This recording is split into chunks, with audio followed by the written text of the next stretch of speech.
Well, in the words of Stephen Fry, good evening, good evening, good evening. I don't do it so well.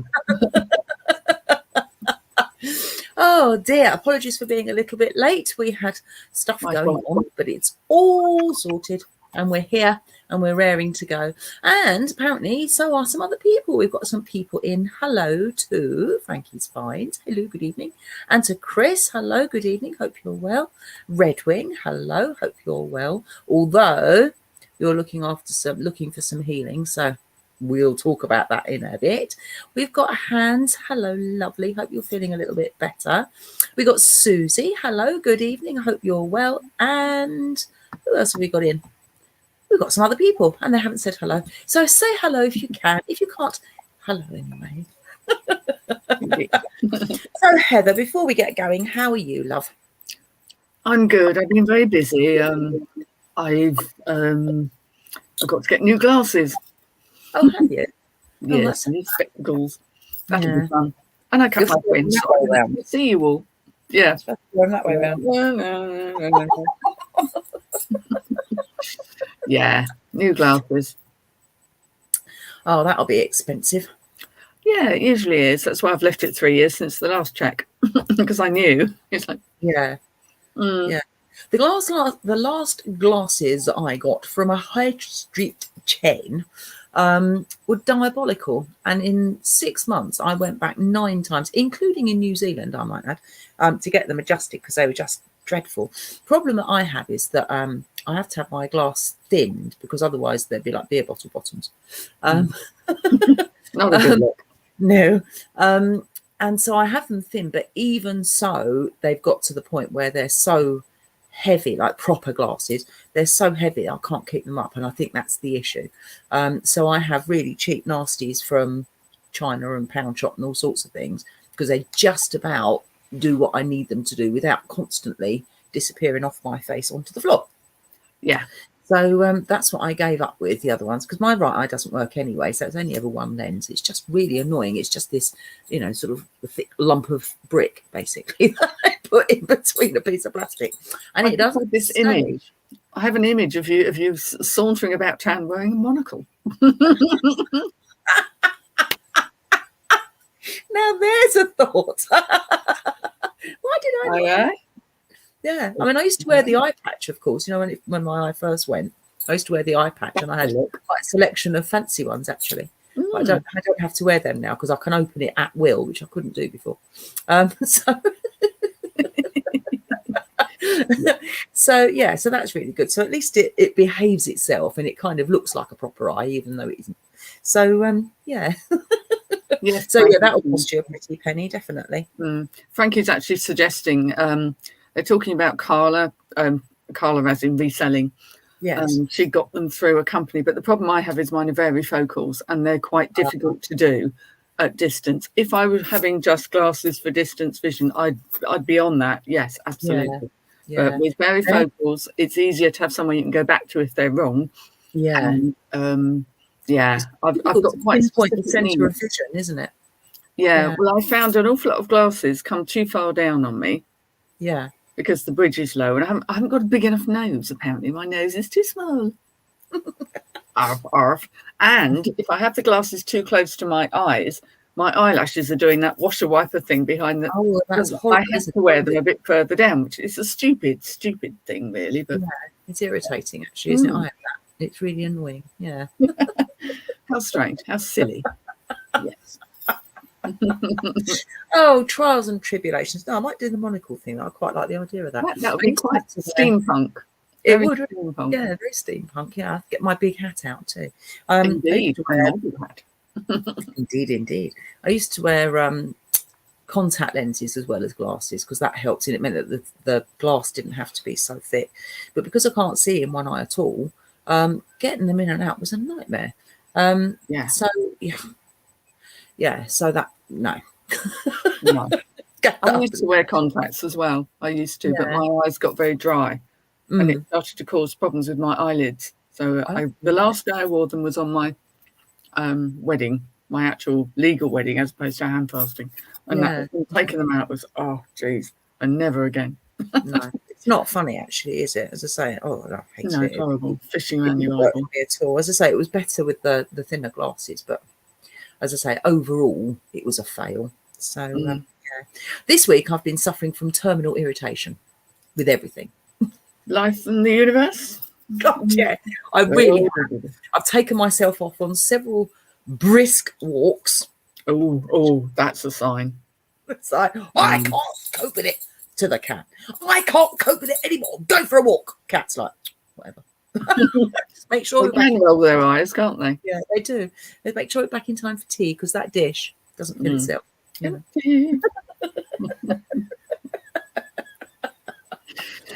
Oh dear. So yeah, so that and a side helping of inertia, I think generally is really what's been going on with me. Yeah. Right. Yes. I've been super productive, probably too much so. And yeah, but I went out to a charity shop today, and it was that intuition thing again.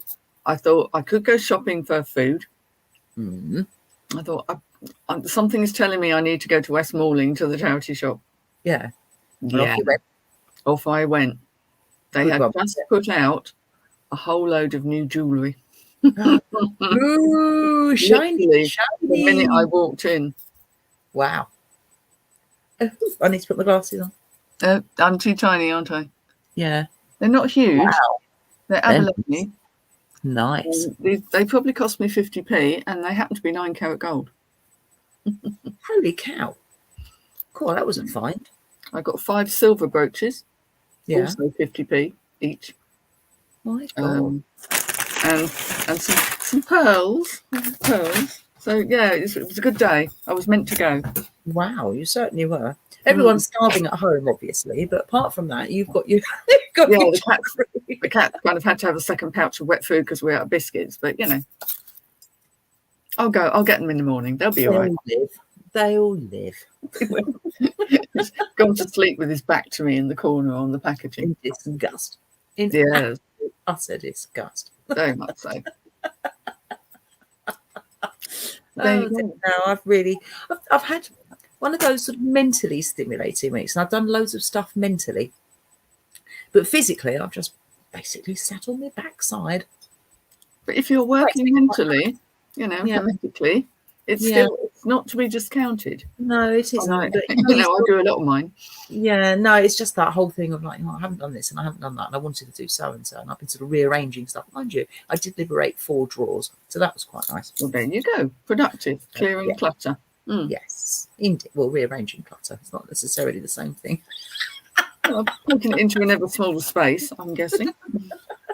Condense and condense, yeah. So we'll get there eventually. In the year 2042, I will be there. Good. Stick that in your diary. I'll get my calendar out, shall I? Yeah, do. 2042. Not 21 years. Yeah. Either that or my family will do it for me once I'm gone. Either or, it'll get done. There's that. It'll still be there. Yeah. Oh, yeah. Anyway, cheers to that. So what I wanted to talk to you about, it sounds like you're in trouble. What I'm going to talk to you about is healing, because obviously we've got Hans, who's really, really not very well at the moment, and it seems that there's some other people that really aren't very well, and not just suffering from terminal irritation like me, proper illnesses, and obviously there's mental illness as well as physical illness, and the healing can be done in so many different capacities. Do you have a favorite go-to method, or does it depend on the circumstances? It does depend on the circumstances very much, whether you're working remotely or whether you're with the person. I'm always one for lighting a candle for somebody. I think a lot of us do that. It works pretty well. And it just gets you that stillness and that focus.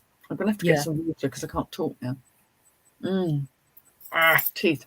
Anyway, but what I will usually do is visualize the person if I know them and see their energy. And I tend to work on seeing them being in a better place in whatever direction they're needing the healing. So I might think, if somebody's got a broken heart or something because, life happens, then Yeah. obviously you imagine them being happy and loving the world and being in a very good place. Yeah. Physical stuff, any kind of visualization really that will help to move stuff on, get someone through an illness. I've done poppets for people. Mm-hmm. I do like poppets and talismans. I think it's quite nice to have something to hold on to. And when I was working as a hypnotherapist, which I did for about 20 years a while back, Yeah. quite often, because I brought more magic in it as time went on, because you just do. It is magic in a way. Yeah. Is I quite often would get people to choose a crystal from my selection, then they put their engine, take it with them. Things like that, to have something tangible as well. Yeah. They're kind of my three sort of favourite methods, sort of talismans and candle, and of course the visualization, which is my thing. Yeah. I do a lot of, again, it rather depends on whether I'm with the person or whether it's remotely, but it's occurred to me while you were talking, weirdly, and it wasn't something that had occurred to me at all really before, is that when I'm doing it, I talk to the person remotely, and I really, sometimes I'll order them to be well, sometimes I'll order illness to go, not quite the same thing. But I actually talk to the person, and I kind of like, you can hear my voice, and I'll talk out loud, but talk remotely to the person. And it's only just occurred to me that that's actually quite a common thing that I do. And it only occurred to me while you were talking, and I do it all the time. And I just, when you kind of do something, you don't realise you're doing it until you sit and analyse it, so to speak. So I do that, and I do that quite a lot. And that seems to work quite well. People are like, I was thinking about you. And it's like, yeah, I thought so. It's like, so I was talking to you, that's why. So yes, I do that. Obviously, I do the candle thing. And as you say, a lot of people do that. Sometimes I'll use crystals. And we've talked about crystals briefly in the past, haven't we? And I don't often use crystals for things, but I do have a limited number of crystals, and yes, sometimes I'll use those if I feel that it might be appropriate, because again, it's some additional layer, if you like, of spell work, healing work, whatever you want to call it. It's just like an additional layer for me, rather than channeling it all into that. So I would use that in addition to other things. So I might make a potion, I might make food and then give it to them, but it's been imbued with my magic. It might be that I will make a potion, or it might be that I do a concoction with herbs or burn herbs as well, and herbs and essences and so on. I'd use different ones depending on what that person's ailment was, whether it was mental, whether it was physical, whether it was maybe their chest, for example, or if they'd broken their leg. Or years ago, my mum had to have part of her foot amputated. And so there were various potions and things that were being created over time in my garden as it progressed. She was in hospital for a long time, and as the problem progressed from her toe up her foot, she was diabetic. She had other things as well, but there was kind of like this blocking thing to stop it going any further. And as I say, she ended up having part of her foot amputated rather than her leg, or part of her leg, or whatever. So it could have been a lot worse. So yeah, it does mean that I kind of tailor. I don't sort of say, oh well, if somebody's ill, I do this. It rather depends on the individual. I presume what kind of mood I'm in at the time as well. So it must depend on me. I can't rule that out. And obviously the time available too. If you've got a good couple of hours to be able to do something, you're going to be able to do something, somewhat more fancy than if you've sort of got a spare 10 minutes and you're about to fly out the door to work, and all you've got time to do is to light a candle or say a few words or whatever it might be. So yeah, it does rather depend. I quite like doing it. The other thing I rather like doing is doing it in group work, and we used to do that quite a bit, didn't we? Yeah. Healing as a group is wonderful, because you get all that energy, which is so much more than one individual can produce. Yeah, and it it's kind of gets magnified because you're working together. And then, especially when you're working remotely, if someone's not actually in the circle with you, you get the person who knows them the best to actually then direct that energy Yeah. to the person to do with. Often we used to actually send energy rather than healing. We would send them the intention that they could use that energy to whatever means they needed, rather than saying Yes. you'll be healed, because that's not always absolutely what somebody, wants Neat. or requires. So it was sort of setting it free to do what it needed to do. Yeah. But if you had the person there, that was amazing, because you could really, get your hands on them. And Literally hands on. and I love that. I do like hands-on work, because that's what many years ago, when I was part of Maureen Brown's coven, she always said to me, you really should do more healing, because that's what you can do. And it is the hands, basically. And I learned about healing using visualization when I was ill myself, before I even thought about being a witch. I had quite a strange experience that kind of told me that I had that sense when I was laying down. I really had the sense of someone cradling my head. And I, which is the goddess, although I didn't quite know that's what it was at the time. That's what I realised, and that's when I knew I was going to get better and stay better. So it's tuning into that feeling, and then trying to give that to somebody else. I mean, it's interesting, isn't it? Trying to. It's all very well having other people do it for you, but everybody needs to be responsible for themselves, don't they, to an extent? And if they can, to be able to channel their own energy. So it depends again on how unwell somebody is, and sometimes a person's too unwell to be able to do anything for themselves, and they desperately need that outside help. But on the assumption that you're not absolutely at death's door, or feeling like you're at death's door, because obviously that's a thing too, because sometimes you can feel bloody awful, and actually you're not really that bad, but you just feel it. And obviously it zaps your energy and so on. But that's quite a powerful thing, to be able to do that visualization and see yourself being better, or see an illness retracting.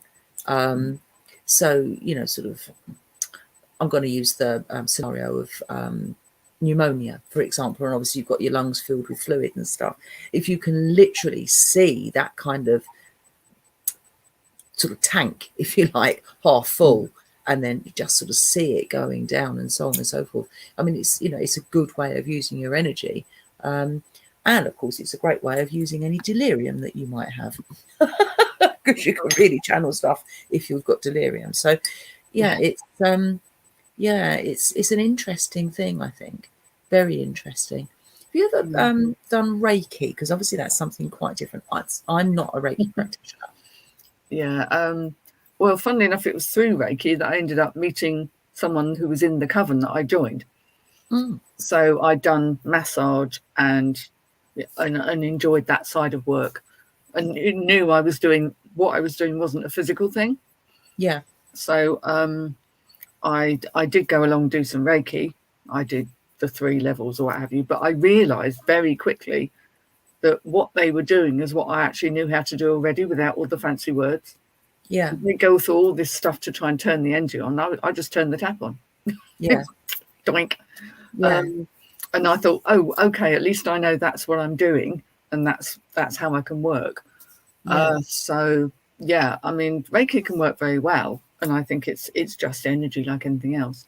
But it, many things have that quality that wouldn't be called Reiki, and they're really the same thing. Would you class it as an umbrella term? What, you mean Reiki? Because I think most witches who have anything to do with healing probably use that kind of thing anyway. I mean, I certainly was doing it long before I even knew what Reiki was. So ditto.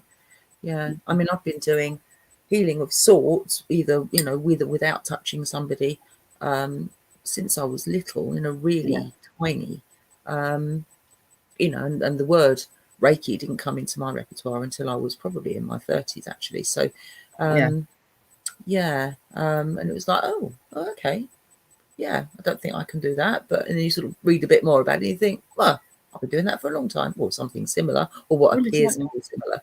So what I was doing when I did massages. So, I mean, I don't do them now because my hands don't work quite so well. But when I was doing massage, and I did a training called holistic massage.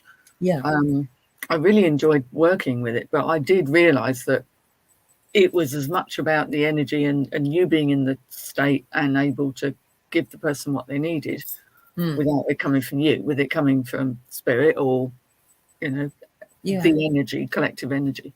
And I did realise I have been doing it since I was very, very young myself. Yeah. It's interesting, isn't it? I talked to Tina, I don't think Tina's in. Are you in, Tina? And she taught her son, she was saying this today actually on the internet, on Facebook, and she taught her son how to heal himself when he was little.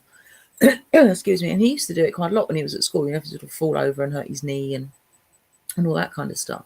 And he did it quite proficiently, apparently, until he got a little bit older, and then his peers started taking the key, and he didn't like being different, and obviously decided that sort of thing wasn't for him and turned his back on it, which I think is really a shame. I mean, hopefully at some point in time he'll go back to it, because he clearly had a knack for it. But isn't it a shame that that peer pressure kicks it out of you? I think that's a real pity. Yeah, people don't want to be different. They don't want to stand out. No, exactly. I think true of, certainly a bit like that with my son. Mm.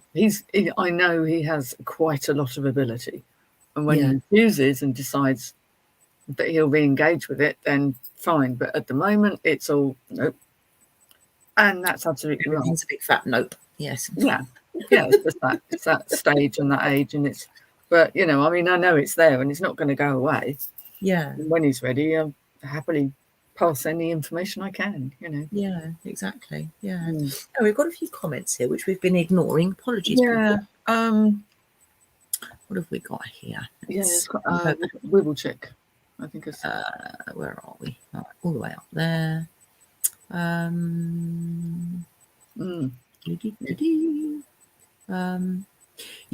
So Chris says if she's in the room with someone, I think just holding space and allowing them to talk is very important. Oh God, yes. Totally. That's what my job as a hypnotherapist. Half of the work I did was that. Yeah, absolutely. Yeah, absolutely. Yeah. Holding space. And I think it's so important to properly listen. Yeah, because so many people don't, and they're sort of, oh well, you'll be fine. Oh no, don't talk like that, because I'm sure you'll be fine. And that just dismisses that other person's feelings and so on. And it's not done with bad intention, but ultimately it isn't that helpful. And just being quiet and listening, properly listening, I think is so important.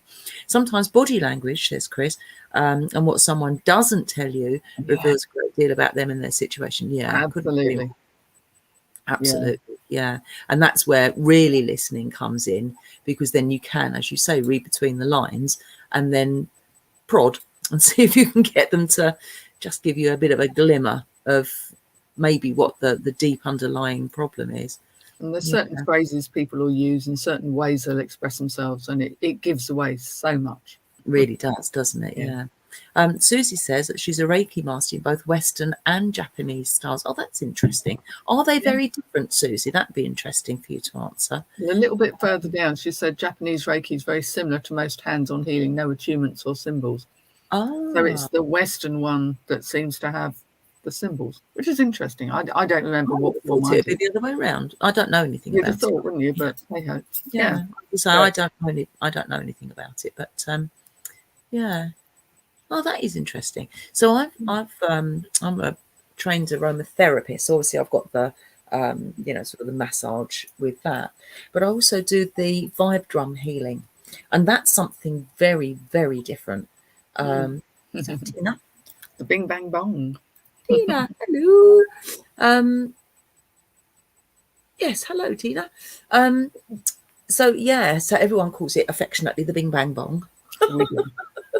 It's lovely. It is lovely, isn't it? And that is so effective.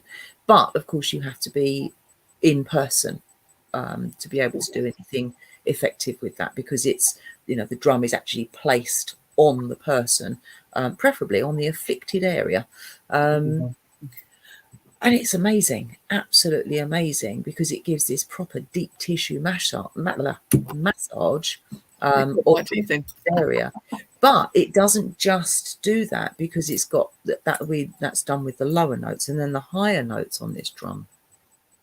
They actually work with the sound waves that go through your brain. So it kind of realigns energies within the body. So that's a different concept altogether. But it realigns energies, and then you can eliminate negative energy. If you've got a pain, obviously that's a negative energy. So it aligns the negative energies of pain away, and you literally turn the drum so that you can hear it when it's working. You sort of get these dull notes and these dead notes, and as the energy realigns itself, you can hear them clarifying, and then, you know, as the pain dissipates, you can hear it going in the sound made by the drum. It's an amazing thing, isn't it? Absolutely amazing thing. So yeah, I rather like that. Yes, what have we got here? So where are we? Tina says that she was a hands-on healer through a spiritualist group long before she heard of Reiki. Susie was the first person I heard about Reiki in the mid-90s. Ah, it's interesting. Susie says, in Japanese Reiki, you serve a kind of apprenticeship. Attunements first track this and are actually a form of hypnotherapy, amongst other things, that make you believe you can heal. Now, that's interesting, because you've got to have that belief that you can do it before being able to do it. Because if you think, well, this is a load of old tosh, you're clearly not going to be able to do it. That's really interesting, actually, really. And necessary. You do need to believe you actually can. And Yeah. be really, you know, it's kind of magic. You can sort of explain, but it's still very, works on many levels. Yeah, yeah. Fascinating. So do you have specific crystals that you would use? Because you mentioned about using crystals before. I said I'd use mine as a, you know, sort of as an extra layer rather than using them. Do you have? I don't have pet ones that I use for certain things. What I tended to do, usually when I had a hypnotherapy session, so I would have a kind of a bowl of stones and crystals and shells and interesting things, and some stones with holes in, of course. And then I'd use them for lots of different things. But if it came up that somebody needed something tangible to take away, then I get them to choose, because it's their healing process. So they needed to choose something that would work for them. So rather than me saying we have this crystal because although that's often the case, it's not always. And you know, so it was using it in a slightly different way rather than a typical and way. Also sometimes, you know, somebody presents with a certain ailment, but what you don't necessarily know about, and they may not even themselves know about, is that there's some kind of underlying cause. And actually that means that what seemingly seems to be the right crystal may not be, because it wouldn't treat the underlying cause. And the crystal that's selected by instinct actually would be, because obviously they say crystals select you, don't they? Exactly. And so that would be the thing. So I think that's quite interesting as well. I like to let people choose things, you know, as much as they can. It you know, it's like if they want to give you a photo to take away with you to work with, which I've done sometimes, they choose the picture because that's their intent in it. Because it's got to be a two-way thing. You know, someone's got to want to be healed, be asking for it, and be involved in the process, I think. Yeah. So what are your perfect question? What are your thoughts on healing somebody that isn't aware that you're sending them healing or hasn't specifically asked for it? I think as a general rule, and there are always exceptions, but generally I'd say, well, unless somebody's asked for it, really, do you have the right to send them the healing? And is that what they need and want? I will send some of my thoughts and good energies to do what they will. I don't feel I have to ask to do that, because I do that for anybody, because that's a nice... But in terms of specific healing work, I think being asked is quite important. If somebody's so ill and they are literally on their deathbed, and I have been with people in that situation, then the kind of work I'm doing is actually just, again, holding the space and asking the universe to do the right thing, you know. You know, no suffering and no fear and that kind of thing. I'm trying, really acting almost as a kind of a conduit to sort of allow things to go where they need to go. Yeah, I've done that. I've done that many a time. So yeah, exactly. I think that's animals, when you have important. to be with an animal, that's the pigeon that got caught out the back, that was clearly not, it's like that could have suffered for hours. I'm not going to do anything physical to it. I couldn't, but I did. I just dropped into that immediately, and within 5 minutes, it was in the next world. Yeah, and that's the best thing sometimes, isn't it? Yeah, Sometimes you're healing into passing on, yeah, rather than healing to extend life when there's no quality or wish yeah, for it, really. yeah, yeah, exactly. No, that's an interesting concept. As I say, it's one of those things, people are like, oh, I'll send healing energy. And it's like, well, that person might not want that. But as you say, good positive energy for the recipient to use as they see fit, that's a different thing. Yeah, that's something slightly different. So I know it's a sort of almost a play on words, really, isn't it? And you're essentially, well, sort of getting out of jail free. It's the intent to be able to be of use, but Intent, not to be forcing the universe against itself, which never works. exactly, and that's a really big thing. And I remember, in Coven, it used to be quite a big dilemma and quite a big question. Can you heal so and so? Have they asked? Have you told them? Have you asked if that's what they want? And it was always the thing, and it's so important that the recipient agrees to it. Well, yes, consent. Yeah. It's polite to ask. It is. It's always polite to ask. Hi, Tina. We're talking about you just now.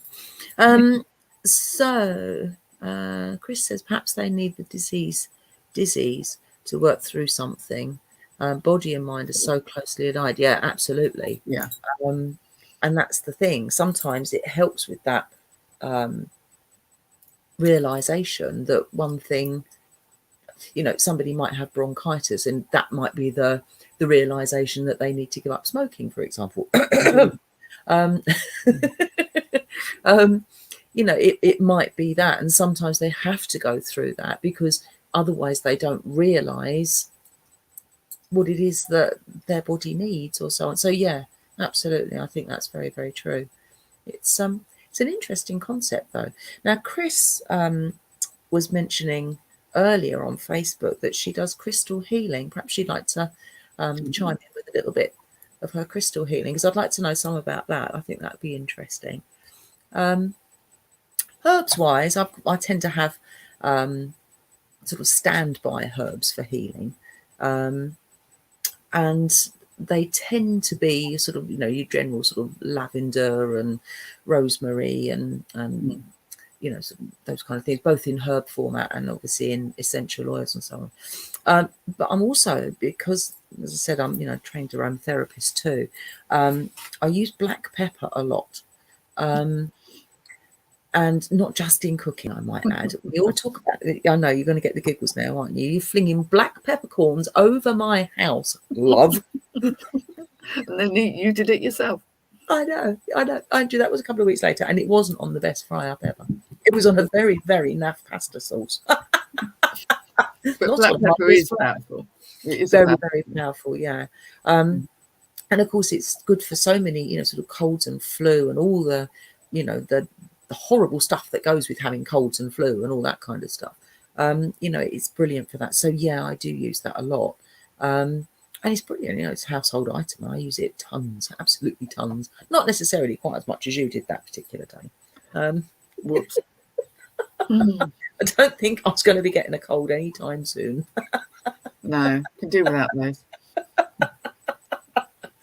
Oh my God. Yeah. They went everywhere. I was finding them for weeks, Just the odd one underfoot. What is this lump in my sock? Ow! Another bloody peppercorn. Yeah. So they were all over the place. So yeah, I do have various go-to things, and obviously things like chamomile as well, because easing the mind as well as easing the body is, I think, an important thing, because it's a very stressful thing. Particularly if you're very unwell, it's scary and it's frightening, and you need that calming in order to also be able to think and distribute the energy where you need it, and so on. So yeah, it's that whole body mind thing, isn't it? That connection between the two. So yeah, very important. What we got here? So Tina's saying I did her tummy. Yes, I did do your tummy once, didn't I? Oh, witch hazel, yeah. That's like, oh hi, Lisa, how are you? Where are we? What we got here? Here we go. So, Chris's take on it. Let me put this up. Yeah. And she says that crystals support. They don't, in her opinion, heal of themselves. They need to be programmed for a specific use. But as Dumbo's magic feather, they can work wonders. Yeah, absolutely. Yeah. And that can be said, I suppose, of anything really, like you were saying about the holy stone, or stone with holes in. Hagstone, yeah. Hagstones, yeah. So obviously again it's that, whether it's that or a shell or whatever, if it floats somebody's boat and they really, really like it, it doesn't matter what it is. It can be that little talisman that they have in their bra, handbag, pocket, whatever, wherever else they might put it. So yeah, and it doesn't matter really what it is. But it's interesting you should say that. There's so many people that they do this crystal healing, and they're very, very, it's a very different thing, isn't it? There's certain specific crystals that are used for certain specific traits, and they're placed in certain parts of the body and in certain order and in various maps almost, aren't they? And I have to say, I've never had it done. I'd like to have it done, actually, just to experience it. So the jury's out on that, I'm afraid. As I say, I'm not going to poo-poo it, obviously. But I haven't had it done. So I'd like to experience it, because I've got an open mind. I'd like to see how that feels, and whether there is improvements in certain areas of my health, and whether there's not. It would be an interesting experiment. I'd like to have it done, and one day I will. Yeah. You need to feel a certain. For me, if I'm going to have something done, whether it's a massage or Reiki or whatever it might be, aromatherapy, anything, I need to feel a rapport with the person that's going to do it for me. Absolutely, yeah. I think that's important. So I know you can go to these mind, body, spirit fairs and so on, can't you? So I'll wander about, and sometimes I sort of think, yeah, you. And other times I sort of don't feel a rapport with anyone, and then I sort of think, well, I want to have it done, so eeny, meeny, miny, mo. And then plump for the one that happens to be free at the time I've made that decision. And I think it's that gives me means that I've made the wrong choice, because obviously either impatient or whatever. And I think that's a really key thing, actually. I think it's important, especially when it's your health. You need to really feel comfortable with the person that's trying to do it. I had hypnotherapy, slightly aside. I had hypnotherapy, oh god, it must be 35 years ago now, with a view to giving up smoking. Well, clearly it didn't work because I still smoke, but I did have this hypnotherapy done, and I turned up at this chap's house. I think I probably found him in Yellow Pages or something like that. Turned up at this chap's house, and he had a grand piano in the room that he was doing this hypnotherapy in. And I found it so distracting, because I've got an absolute hatred of the piano. And I found it so distracting that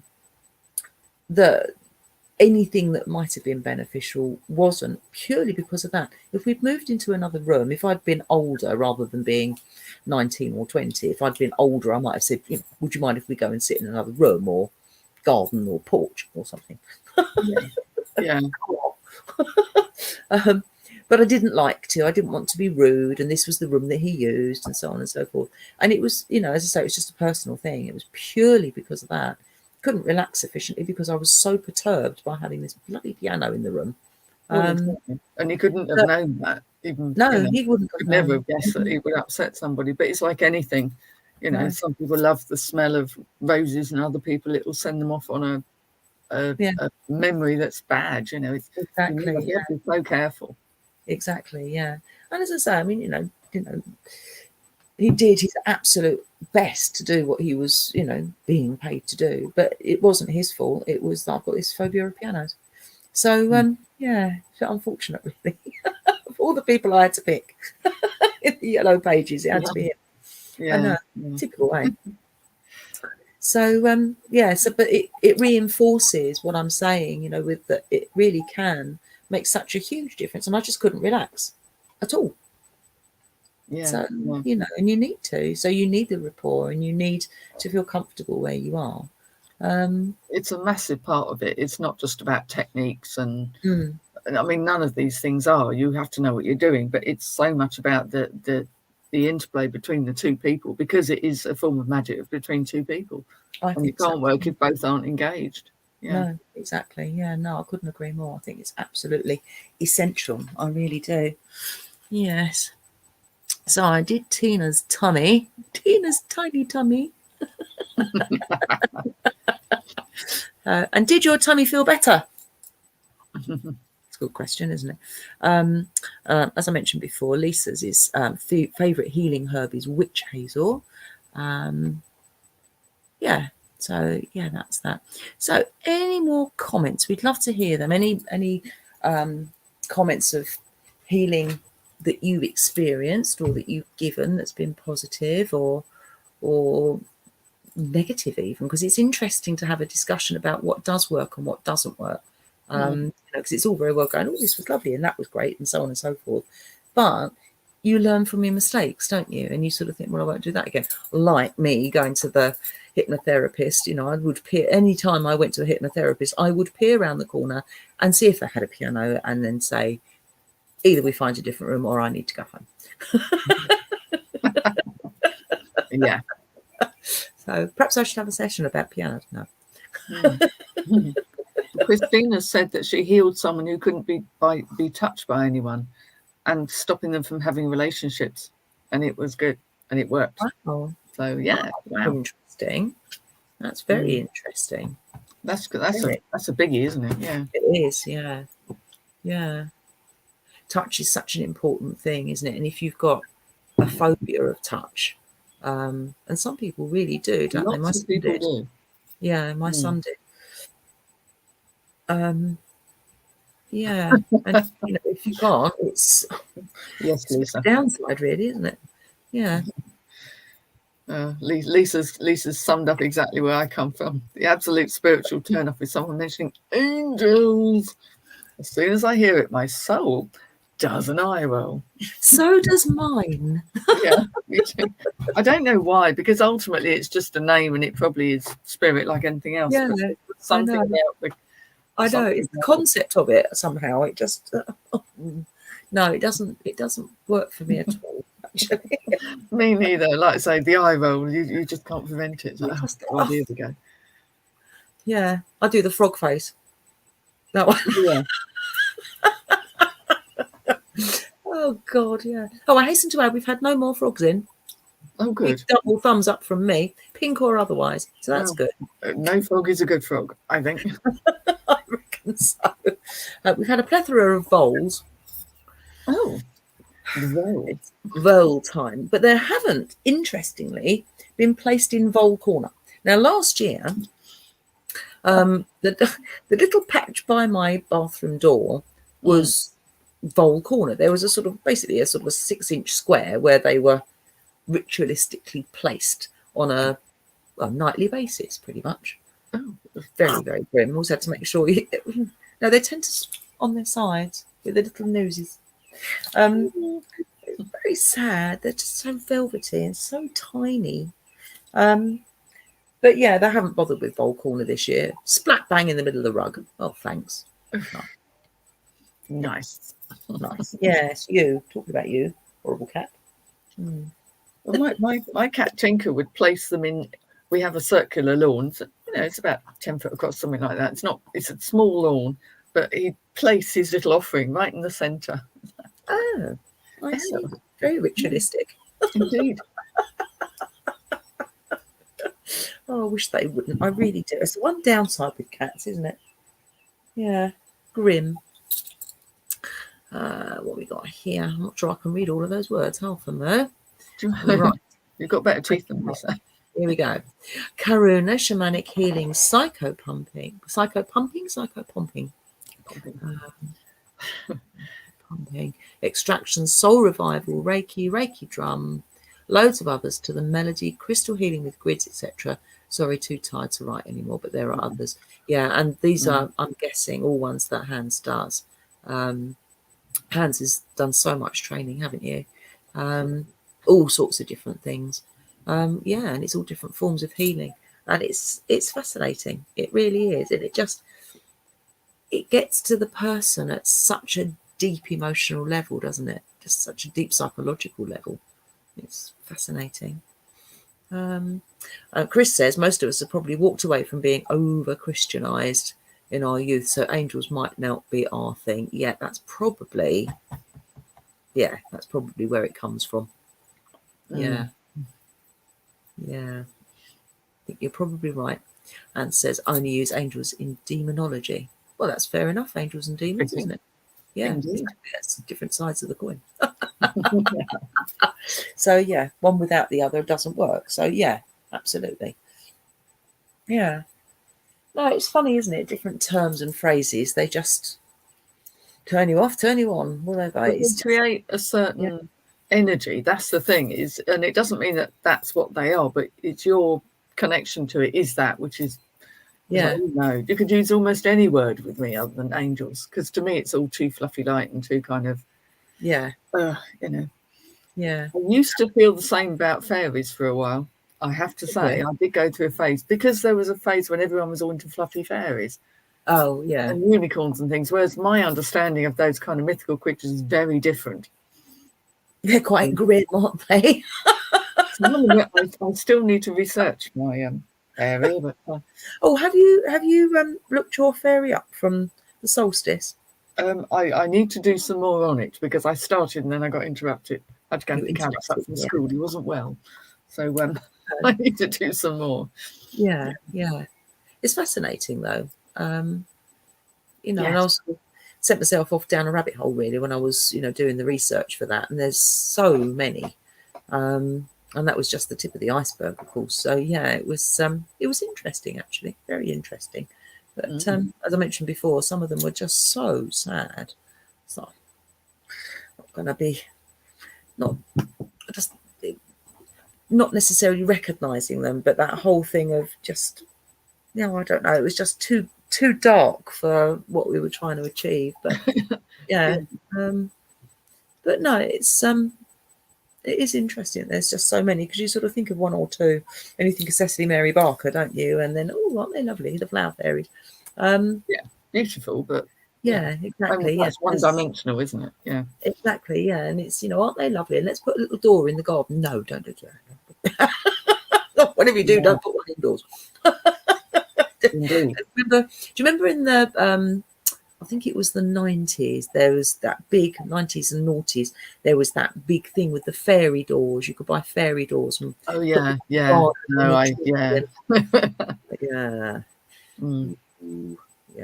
inviting trouble really, aren't you? Well, yes. I mean, when I was very small, one of my sort of great delights was where you got a little sort of tray and then you made like a fairy garden. You didn't have doors and things, but making everything miniature, because I quite like that, the whole thing of trying to recreate a feel, but with tiny bits of things. Yeah, loved it. And that to me was working with, fairy energy, I think. Yeah, the little folk. Yeah. Yes. Yeah. Funnily enough, when I had when I decided that I was going to have my shop, thinking of a name for the shop was quite a challenge, and one of the first names that I came up with was Fairy Glen. Oh no, that would have been hilarious on so many levels. So my ex-husband Glenn wasn't that impressed. I can imagine. Yes. So that Probably got gone down like a lead balloon. Yes. I know. And I'm like, it's a lovely name. No.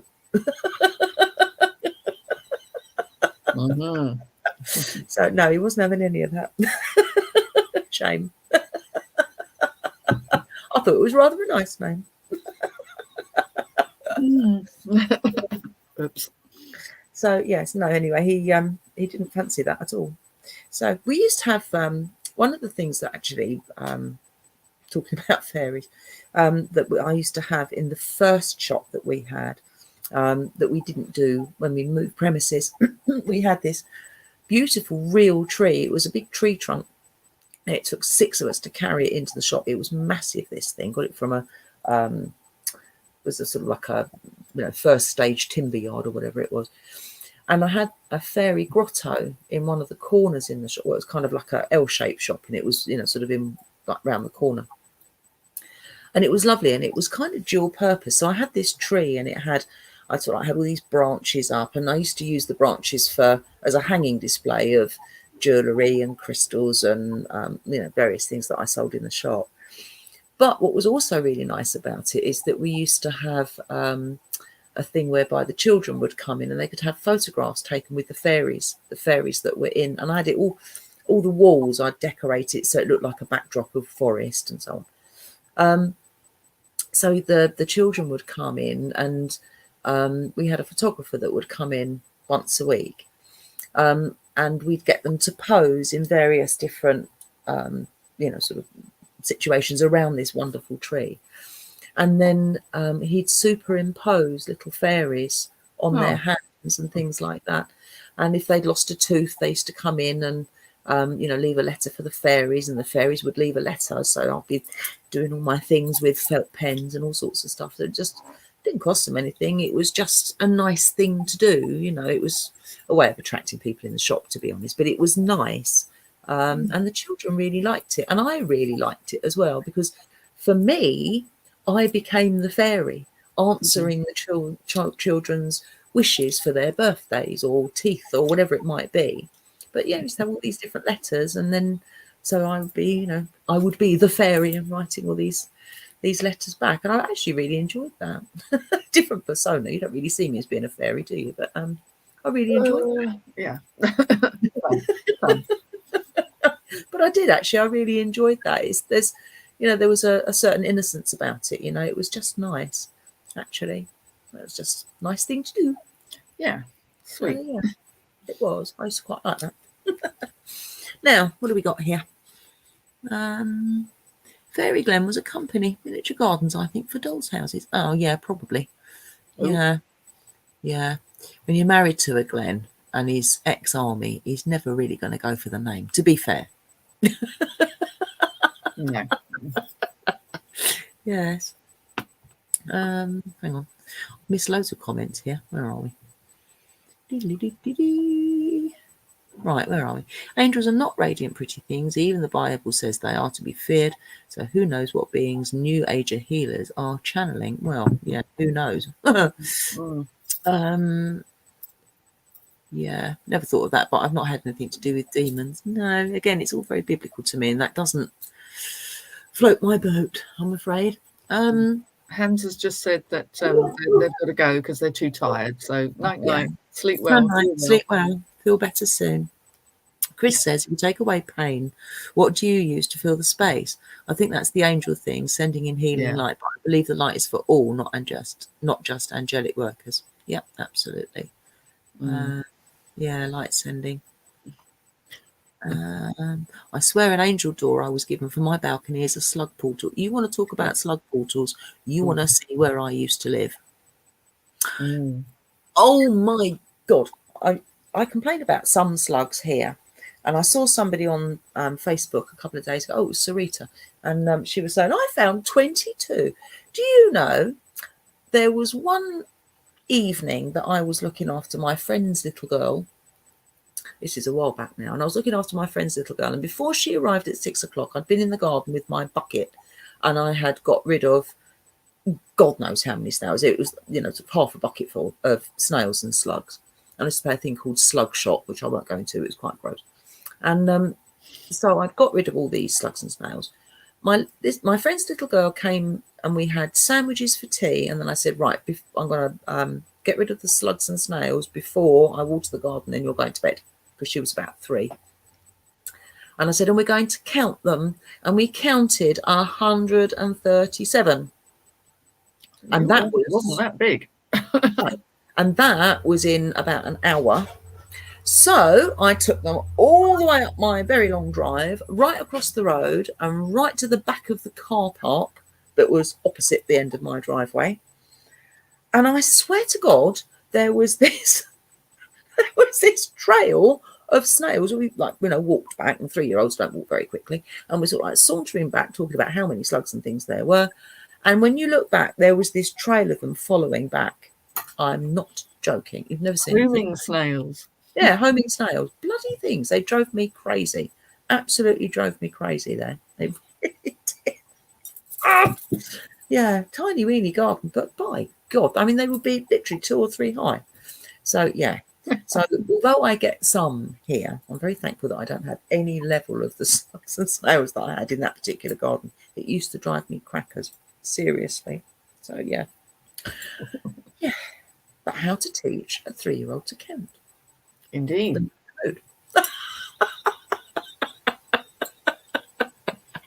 So, yeah. So there you are then. See, angel door, slug portal. Well, get rid of it, see. No good. Or using like myself, it's from the divine. Yeah. I hope they go back out and not stay. Fairy Glamour's a company. Yes, we said that before. Yeah. Cool. And then off goes Hannah. Right. Well, I think you've probably done healing and snails to death, don't you? Talking of which, the latest thing that I've seen that pops up as adverts is snail serum for your face.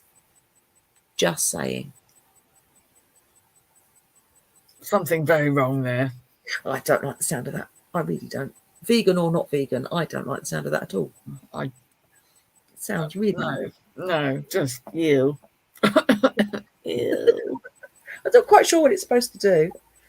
It either makes you have this radiant skin that's all flawless, or it makes you feel so disgusting that you never ever want to go out again. Probably the latter. Maybe it's that. It's like, oh, I can't be seen. Unclean. Yeah. Oh, yeah. Oh dear. Well, on that note, I suppose we ought to disappear. Oh dear. Yeah. Oh yeah. 3-year-olds tell you slugs and splat, and snails go crunch. Oh yeah. Yuck. They do. I have that sometimes, and I've parked the car and I've come in and it's really dark. I'm sort of like walking along and you get, and you think, oh, sorry. I do that. I apologise. Like, oh, sorry, snail. But obviously it's too late because the thing's too like, late, isn't it? Oh, horrible, isn't it? That moment when you know you've done harm. Yeah, it's horrible. I keep getting them on the inside of my porch as well, really skinny ones. Oh, inside of my porch, and I had one on the inside of my bedroom window. No. Now look, I know I live in rental property, and I know it's a bit damp, but I mean that's really taking the biscuit. It is when you come inside. Yes, it's like you're supposed to be on the other side of that glass. Bugger off. So yeah, there must be a hole that they can skinny themselves through. Probably through some vent or another. Yuck. Ugh. Yeah. What's horrible, actually, one of the I used to have a Maine Coon, and he had very, very long fur and quite a fat tummy, so it was quite close to the ground. So he'd go out in the garden. Oh, Max does. And then you come in and he'd be like, stroke, bleh, slug stuck in the fur on the tummy. Ooh. I don't know whether it's worse or bleh, but when they're cleaning themselves and they come across a slug, and they're like,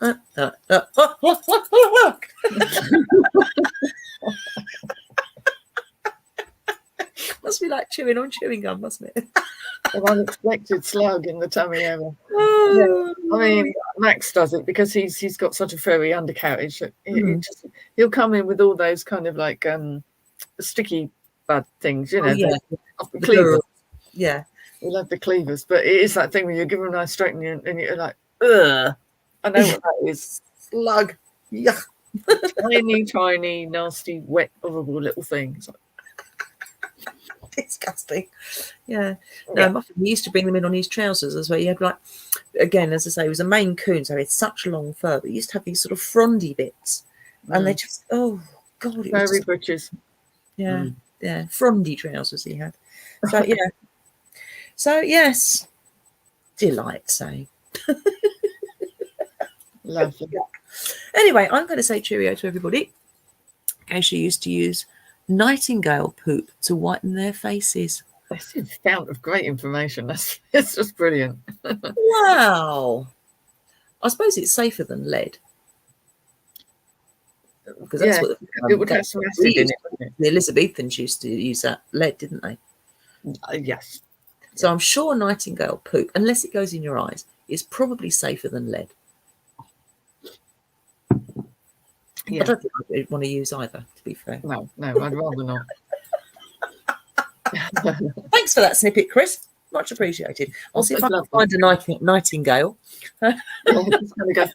Just here. Just about there, if you don't mind. I wonder if it has the same effect with pigeon poop. Oh.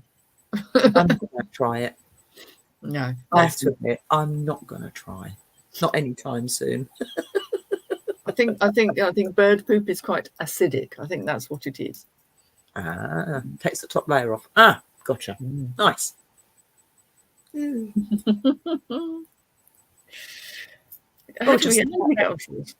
don't know, but I think we'll leave that there. Anyway, thank you everyone for joining us. Hope you've learned something. Even if nightingale poop is good for geishas. So oh man. Well, they say every day's a school day. It certainly is around here. It certainly is. So yes. Anyway, we'll see you all next week. Thank you again. And be well. See you soon.